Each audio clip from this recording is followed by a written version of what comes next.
تغير مؤخرا حصل في السوق المصري والناس بقت تتجه للبراندات المحليه، ومن اكتر من 6 شهور عملنا حلقه عن البيتزا او براندات المحليه للبيتزا. مؤخرا بقى كمان في 6 شهور دي بدا يلعب كده كمان براندات تانية. هسالتكم على انستجرام تحبوا نجيب مين ونجرب مين في البراندات المحليه، لان بقى في طلب كبير جدا وفي احتياج كبير قوي في السوق دلوقتي. فاخترت 5 اماكن انتوا رشحتوهم، جبنا من عندهم تشيكن رانش وبيبروني. نبدا اول واحد معانا وهو بيتزا تايم.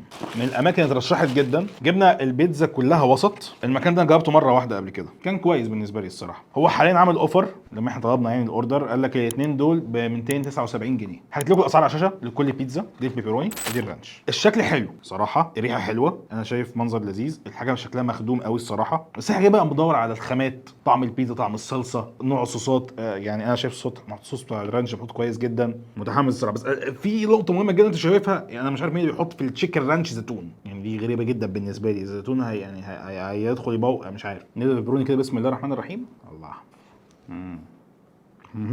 واو، حلوه جدا. طعم الصلصه حلو، الجبن نظيفه، مش معترض خالص على الجبن، حاجه نظيفه فعلا. بيبروني حلو، العجينه الصراحه حلوه حتى من ورا باينه قوي. واحد برضو دلوقتي اضاف معلومه حلوه للقناه دلوقتي خبراته. هو بيقول زي ما انت قلت زيتون على تشيكن رانش وما اعترضتش على زيتون على البيبروني. والله يا احمد صح، احمد برضو خد بالكم مش سهل. بس هنا انا مش متضايق منها، يعني انا هنا مش متضايق من الزيتون فعلا، طعمه شغال مع البيبروني مع البتاع، وحاطط مشروم كمان، بس قشطه يعني تمام، مش متضايق. اعتقد مثلا لما ادوق الرانش انا متاكد ان انا هتضايق من الزيتون. حلو قوي الصراحه البيبروني. تعال نجرب الرانش. هي شكلها الصراحه مبشر، يعني شكلها حلو باين عندكم. اعتقد ان هي مبشره جدا من غير زيتون طبعا. بسم الله. واو، مش زيتون، صوص الرانش عالمي، صوص الرانش عالمي. عارفين زي بتاع جده، فاهمين قصدي؟ اوكي، بس مش جد انا، جد ناس تاني. والله صوص خطير. بيتزا حلوه، كلمه حلوه قليله، ولمعلوماتكم الزيتون ما ضايقنيش قوي زي ما كنت متخيل، شغاله يعني والله فوق الروعه. هل انا جعان؟ بس يعني هل ده ياثر على تقييمي؟ لا بهزر طبعا. هو كبدايه مبشره للحلقه، يعني انا بنبسط لما الحلقه تبدا حلوه، فتمام. بيتزا تايم الصراحه تمام، عامل شغل حلو. بالنسبه لي ممكن العجينه اعتقد فيه احسن، مش احلى عجينه دقتها بس مقبول لحد كبير قوي. وممكن تتبيله الفراخ اللي في البيتزا رانش ممكن تبقى ألذ سيكا، ده رايي. في المجمل المكان ده يعني جاي يعني يفرض عضلاته على الناس اللي جايه في الحلقه دي. اوكي، نروح البراند اللي بعده، بيتزا بارتي. يعني بس في نقطة مهمة، الكراتين ريحتها وحشة. الكراتين ريحتها وحشة قوي. ممكن تغيروا الكراتين معلش، او ترشوا عليها برفان. هي واضح ان هي لسه جايه من مخزن مثلا. انا قلت ملاحظة يعني. بيبروني ورانش، شكلهم الصراحة لذيذ. الرانش برضو فيه صوص رانش محترم، جايب كاتشب وجايب مناديل وشوكة وسكينة. ده عامل كل مظبوط. بسم الله. شوف انا الجبنة متغرقة فوق البيبروني اصلا، تحفة. بسم الله. زيتون، مشروم، بيبروني. انا الصراحه مش حابب الزيتون هنا، مش عارف ليه. والصلصه حلوه.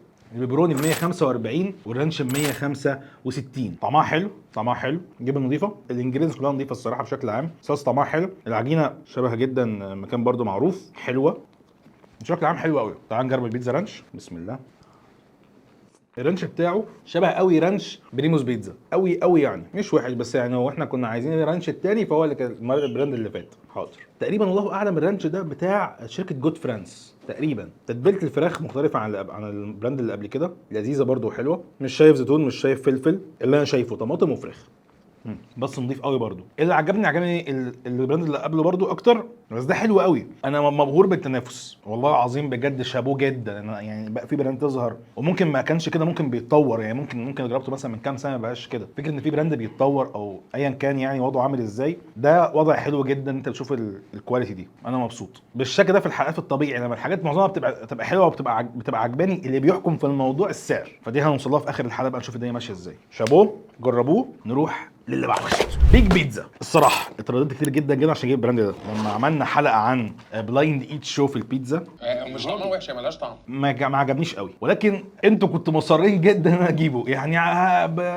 بيج بيتزا قلت ممكن انا ظالم البراند فنجربه. شكل البيتزا بيبروني حلو يعني، خادم بيبروني كتير جدا. شكل برضو البيتزا تشيكن رانش شكلها كويس وفي مخدومه لحد كبير. دول 300 جنيه، البيبروني 145 جنيه والتشيكن رانش 155. يعني التشيكن رانش دي ارخص من اللي قبلها. نجرب كده البيبروني. بسم الله. والبيبروني كده زي اللي قبله بالظبط. بسم الله. الصراحه احسن من كنت اتوقع. تمام، بس بيبروني مش احسن بيبروني، مش زفر او مش وحش بس مجلد شويه. الجبن يعني، العجينه يعني لا، فكده السعر هيحكم. اما احط اتنين بنزين جنب زي بعض في السعر، لا، لان الموضوع يختلف. فانا بيبروني الصراحه لا. نجرب التشيكن رانش. بسم الله. شوف زيتون، فلفل اخضر، وفراخ ورانش. الرانش كويس تقريبا برضو نفس شركه جود فرانس بتاع الرانش. تخمين من عندي يعني. البيتزا دي احلى من دي بكتير بكتير، نفس العجينه، والجبنه هنا احلى. انا الصراحه مش ما حسيتش ان في مشكله في الجبنه الصراحه خالص. يعني دي حاجه من حاجتين، هي مستعمل نوع جبنه مختلف، يا التوبينج ده هو خفى الجبنه شويه. انا مش متضايق خالص منها. انا ممكن تعيد الوحيد في البيتزا دي العجينه بس، هي لذيذه جدا حلوه. بيبروني اوت جدا يعني. وبرده التوضيح ان البيبروني هي بيبروني وجبنه وصلصه بس، مفيش بقى زيتون مفيش حاجه. ودي حاجه الصراحه حلو ان هو عامل الشكل ده. بالنسبه لي انا بحب كده، البيبروني جبنه صلصه، مش بقى حاجه في النص تعمل تراخب، لا. فتمام، فالحمد لله يعني. بيج بيتزا ما خيبش ظني قوي زي ما كنت متوقع. لا كويس. هل هنرشحه في اخر الحلقه؟ هنشوف بعد نقارن كل الاسعار ببعضها. اللي بعده روما بيتزا، ده انا جربته مره او مرتين برضو. شكل البيتزا الصراحه تحفه. جايب الكب زي بتاع جده برضو، شبهه قوي قوي قوي. جبت بيبروني برضو ورانش، شبه جدا البراند اياه قوي، شبهه جدا. هل بقى نفس الطعم؟ هنشوف. البيبروني عنده 189 جنيه والرانش عنده 200. ده زي اول براند خالص تقريبا. بسم الله. حط كميه بيبروني حلوه. البيبروني نفسه طعمه كويس، عجينه كويسه، بس يعني مش لذيذ قوي الصراحه. الحلو برضه ان هو بيبروني وصلصه وجبنه بس. حاسس الصلصه محتاجه تبقى طعمها احلى، ونوع الجبنه موتزاريلا برضه مش قد كده يعني، ومجلد يعني، مش زي اللجوم. نجرب الرانش، شكله برضه حلو. بسم الله. بحط هنا بقى هاليبينو، دي حاجه حلوه بحبها الصراحه، وطماطم وفراخ. بسم الله. هي نسخه طبق الاصل من البراند اياه، بس بالنسبه لي اقل في الكواليتي بشكل كبير. مش شكل كبير، بشكل ما. صوص قليل، انا باين قدامي صوص قليل مش كتير، بس نفس الصوص فتمام. نفس التركيبه بالنسبه لي، بحب كده. العجينه كويسه، اما مش كفايه بقى المشكله الجبنه مجلده. فالجبنه مجلده وصوص قليل، فمش مداك برضو الطعم الرهيب. الفراخ تتبيلتها حلوه والعجينه حلوه. عايز اجرب صوص الرانش ده. هو هو عجينه تحفه، شابوه العجينه. انا من وجهه نظري اللي موقع الموضوع بشكل كبير جدا الجبنه. خصوصا برضه هو بيلعب في سعر مش رخيص، فانا شايف ان هو الجبنه ما اعرفش دي بقى كواليتي ولا ظروف تسخين وتسويه يعني مش عارف. انا الحاجات دي مش مسخنه، الحاجات دي جايه سخنه، انا جايبها سخنه تك على طول، وكلهم نفس الظروف. مفيش حاجه اصلا بارده، كل الحاجات يعني اقل حاجه فيهم دافيه. فالحاجات اصلا بتشد وتمام ولذيذه وبتاع ومفيش مشاكل. احبطني شويه ليه؟ عشان السعر. يعني انا متوقع عشان السعر نوعا ما عالي بالنسبه اللي في الحلقه دلوقتي اخد اكتر من كده. بس انا شايف انه واحد من اقوى براندات يعني ليها فرصه كبيره جدا تكتسح السوق لو الحاجات دي اتعدلت من وجهه نظري الشخصيه يعني. انا متواضع جدا. اللي بعده بيتزا 88، اخر براند معانا، وده اكتر براند الناس رشحته. الله، انا شايف ان العجينه ما شاء الله نافشه شويه، دي حاجه حلوه. ده بقى جايب جود فرانس بقى، ده بقى بقول لك انا جايب جود فرانس اهو، فوق الشك فوق الشك. التشيكن رانش بيضه قوي يعني. ليه بيضه كده؟ شايفين الفرق؟ تحسها مش عارف ما استوتش ولا هي نوع عجينه، مش عارف. هندقها. البيبروني متقطع صغير قوي، او هو اصلا سمكه صغير. البيبروني 185 جنيه والرانش ب 210. اغلى رانش معانا في الحلقه ب 10 جنيه زياده. بسم الله. بيبروني نضيف، جبنه حلوه بس حادق، عجينه تحفه. مش عارف الصلصه حادقه، صلصه حادقه شويه. حادق يعني الناس اللي مش عارفه زياده ملح، بس واو حلو قوي. جبنه نظيفه، بيبروني طعمه حلو، عجينه تحفه عالميه. بيبروني جبنه صلصه بيرفكتو. نجرب التشيكن رانش اللي الصوص عليها الرانش بتاع مين؟ هو جايبه لك معاه اهو، مش حاجه اقول بقى. شايف طماطم مشروم تشيكن وصوص رانش والجبنه طبعا. بسم الله. شبه برضه براند اياه. واضح ان هم كلهم خلاص اتجهوا للموضوع، ودي حاجه عجباني الصراحه. مشروم طعمه حلو فريش، فراخ كويسه. انا ممكن تعيد الوحيد بس صوص قليل، بس هو مديك كب صوص بزياده، تحط براحتك حلوه يعني. انا حاسس انها بيضه قوي. الكب ده حاجه والصوص اللي فوق حاجه تانية. ده فيه اعشاب شويه، ده ما فيهوش اعشاب. انا عمال اقول ايه اللي ناقصها يعني. خدت بالي الفراخ، حاسس الفراخ قليله وصوص عايز يكتر، بس الجبنه حلوه، عجينه حلوه يعني.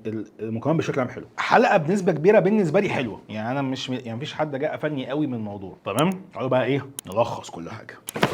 بعد مناقشات ومناقشات، احنا بنقعد قبل ما نقول الكونكلوجن دي، بنقعد بقى ناكل وندوق ونجرب ده ونجرب ده وتك تك تك تك تك. فيعني بناخد راحتنا قوي وبنتناقش وبنتخانق مع بعض وبنمد ايدنا على البيتزا يعني وبناكل وكده. نبدا بالبيبروني الاول. اقلهم بالنسبه لي الصراحه بيج بيتزا. ارخصهم ولكن مش ألذ حاجه. بعد كده بيتزا بارتي، تقريبا قريبه قوي من سعر بيج بيتزا، كويسه جدا برضو على سعرها، تحفه بس مش اعلى تيست. بيتزا تايم حلوه قوي الصراحه، ولكن ككواليتي الى حد ما قريبه من بيتزا بارتي، تمام، واعلى منها في السعر، فحلوه. لو هنطلع بالسعر قوي فنروح لدول بيتزا روما وبيتزا 88. انا بيتزا روما بالنسبه لي مشكلتي معاها زي ما قلت كواليتي الجبنه، ممكن تسويه او حاجه في الصنع ممكن، بس انا ده رايي الشخصي او ده اللي انا ملاحظه يعني. فبالتالي بيتزا 88 في البيبروني خطيره، حلوه قوي، حادقه شويه، والبيبروني بتاعها شبه جدا دومينوز بيتزا، شبه جدا دومينوز بيتزا، حلوه حلوه حلوه حلوه. في الرانش اليوم بالنسبه لي بيج بيتزا كسعر حلو. بعد كده بيتزا بارتي. هنا بقى بيتزا تايم فعلا في الرانش خطيره، خطيره جدا في الرانش، تحفه تحفه تحفه، ولكن انا بالنسبه لي في احلى. روما خطيره وزود الفراخ والصوص، بس هو فعلا حلو يعني، هو عامل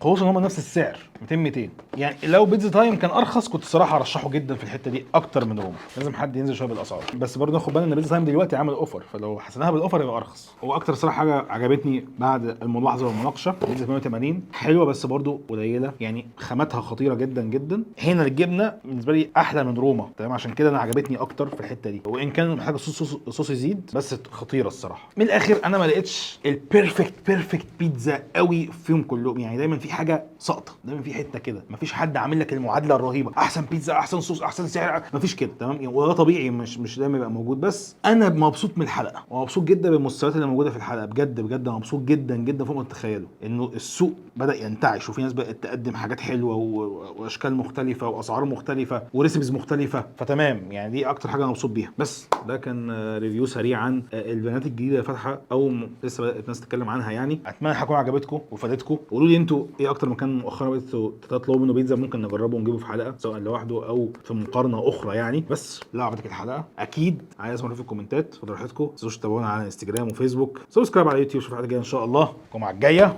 حلقه خطيره استنوها. بس كده كان معكم عمرو شريف من قناه عمرو شريف، وسلام.